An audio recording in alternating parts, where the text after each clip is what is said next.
If one were to sum up Toyota's business strategy, it would basically be world domination. But over the past decade, President Akio Toyoda has made it his mission to make it faster world domination.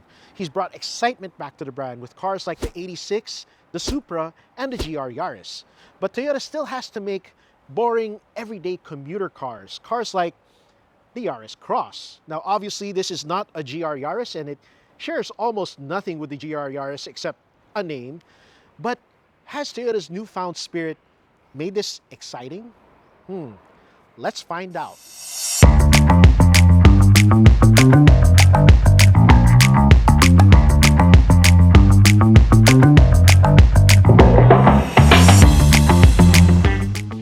Now, the Yaris Cross, despite being called a Yaris, has nothing to do with the GR Yaris that Toyota released a while back, and very little to do with the actual Yaris that Toyota still sells now.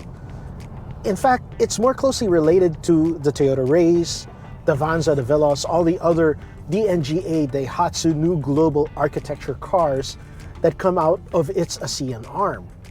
What does that mean for local buyers? Absolutely nothing. It looks like a Toyota. It feels like a Toyota. It drives like a Toyota. The steering feels rather firm and weighty. The suspension absorbs the bumps pretty well. You get some thumping because of those big 18-inch wheels wrapped in relatively slim Bridgestone Turanza tires. But compared to the Race, which rides like a spring mattress, or sportier options like the Nissan Kicks, this is pretty good. It feels pretty good. When you get off the highway and out into the urban crawl, or at least into traffic, the Yaris starts to feel out of its element. The Yaris Cross, the transmission can be a little bit jerky at times, a little bit hesitant. When you're sitting in traffic for a long while, it starts to forget what you might want of it, and it might interpret small motions of your feet as requests for power, and larger motions it might ignore.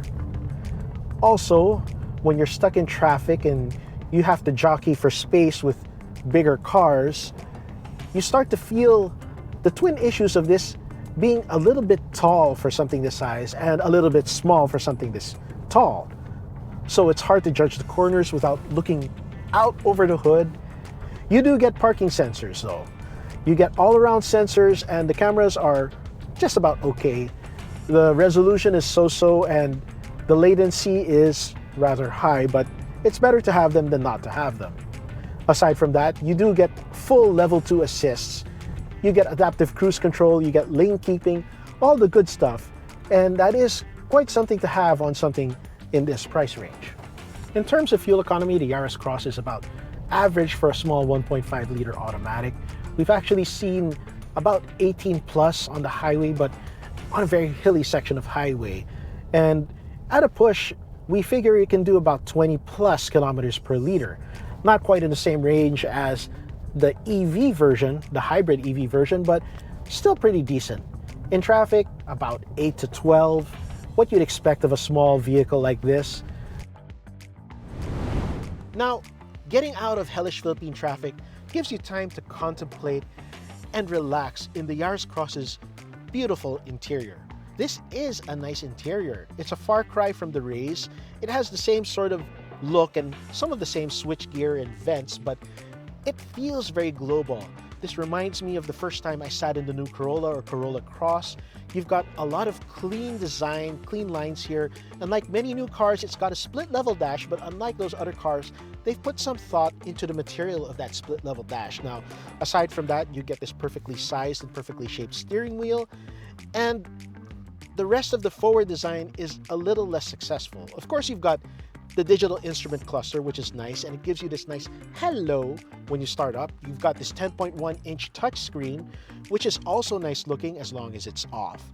You've got this center pocket for a cell phone, which is a wireless charger, which is nice, but this wing makes it hard to reach into there to get it out, and you actually have to shift into neutral to get your phone out. Further back, you've got these ultra deep cup holders, or we should call them bottle holders. You can fit 1 liter bottles in here if you kind of squeeze them down, and if you put a smaller can or a smaller drink in here, you will lose it. It's so deep. So they put these flip out smaller holders for smaller cups. Behind that, you've got this center console bin, which is a bit narrow, and in fact, it's very shallow. It's just this high. The seats are great. They've got good leg support. They've got good lateral support. They're covered in black leatherette, which can get kind of hot under the sun, but they have blue contrast stitching, which is nice and matches the dashboard. Now, there's one gripe, as you've seen during the driving segment, that the hood is kind of high. So if you're parking, you do want to scooch forward or sit a little bit higher. By the way, power seats, kind of nice. So you have to sit a little bit higher to see the corners of the hood. And that's not very comfortable for me because this is kind of a small footwell.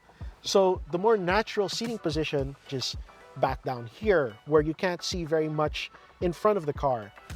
Now let's go out back and see what the legroom is like back there. Now the back seat is pretty nice.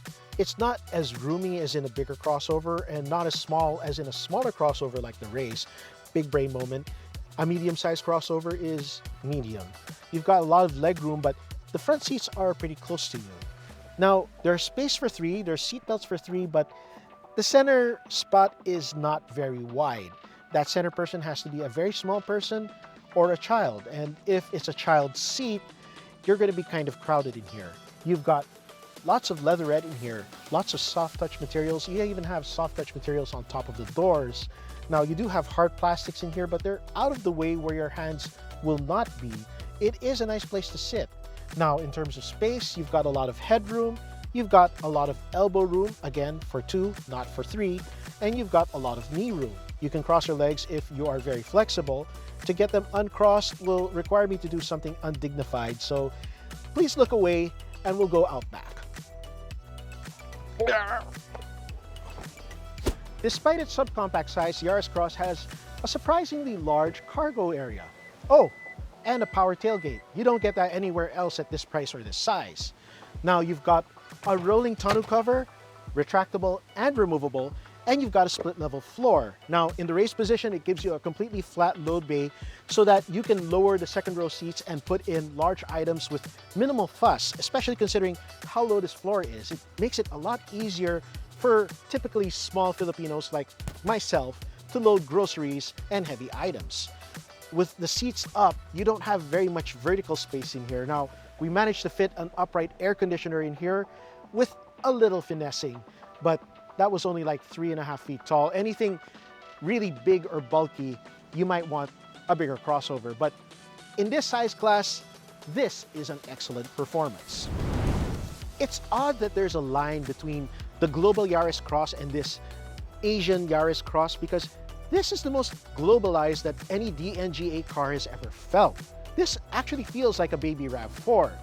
The design is cohesive, it's nice, and it's very attractive. It's got a length and heft to it, and it's got the height that makes it look like a much bigger car. Despite my misgivings about how high the hood sits from the inside, from the outside, it's actually kind of sleek and sporty. In fact, I like this front end better than the one on the Yaris or even the GR Yaris. This car is tall. It's 212 millimeters off the ground, and these black sills make it look even higher than that. Now, these black sills and that black roof make it look slimmer and longer than it actually is and gives it more of a sporting vibe, and it's kind of well balanced. Unlike the Corolla Cross, this has the proportions to make that look work. Walking around the rear reinforces the fact that this is the finest looking DNGA based car ever. It's got a good confluence of lines. It is a little bit busy, but it isn't as awkward as the one on the Wigo or as overdone and flat as the one on the Race. But there is one problem here, and this is my only gripe with the exterior design of this car. It's this window right here. Beautiful glass, beautiful window, but it's obvious that after they designed the exterior of this car, they realized that they did not leave any mounting points for the rear seat belt. So they stuck the mounting points right here. It's bothersome. I hate it, but overall, I do love the design, except for this part. Really. So that's the Yaris Cross 1.5 V CVT. It's a very interesting car in a very competitive segment, that segment being Japanese subcompact crossovers. Let's face it, the Chinese is another kettle of fish. The only two cars you'll be cross-shopping this with are the Honda HR-V and the Nissan Kicks.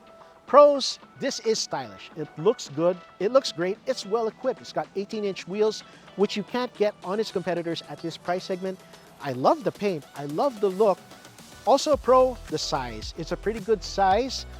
They're mostly the same size, but this has pretty good interior space, and it's got, I think, the best cargo space of the three. I like this cargo bay more than the others, and it has a full-size spare underneath. Also, luxury. This has leatherette at 1.3 million, which you don't get on the Honda or the Nissan. It's got a power driver's seat, and it's got a power tailgate. It's got the full automated driving assist, level 2 driving assists, just like Honda, and Nissan doesn't get it at that price range either. So when you're comparing the three on paper, it's got more of the extra features than the other two. But on the con side, it doesn't have the pizzazz. Now Honda, it doesn't get a turbo at 1.3 million, but it's got a peppier 1.5, and Nissan has that e-power all the way down to the base model, and that is more powerful and more economical than the 1.5 in this car, which is just about average. So that's it. The Yaris Cross, it is the best DNGA car ever, but does that make it a great Toyota? Not really. Does it make it a good Toyota? Definitely. For that, we'll give it a 7.5 out of 10. And that's it for the Toyota Yaris Cross. This has been Niky Tamayo for Top Gear Philippines, signing out.